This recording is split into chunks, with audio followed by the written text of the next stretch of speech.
ako ng lahat dito sa mundo. Ikaw lamang, Jesus, ang sandigan ng puso. Sa gitna ng lungkot at aking pagluha, pag-ibig mo, Ama, ang aking pag-asa.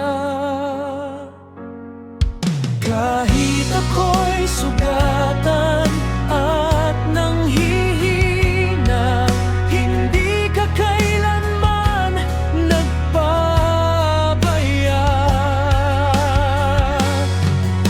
Mananatili pa rin akong maglilingkod sa'yo, Panginoon kong tapat at tunay na Diyos.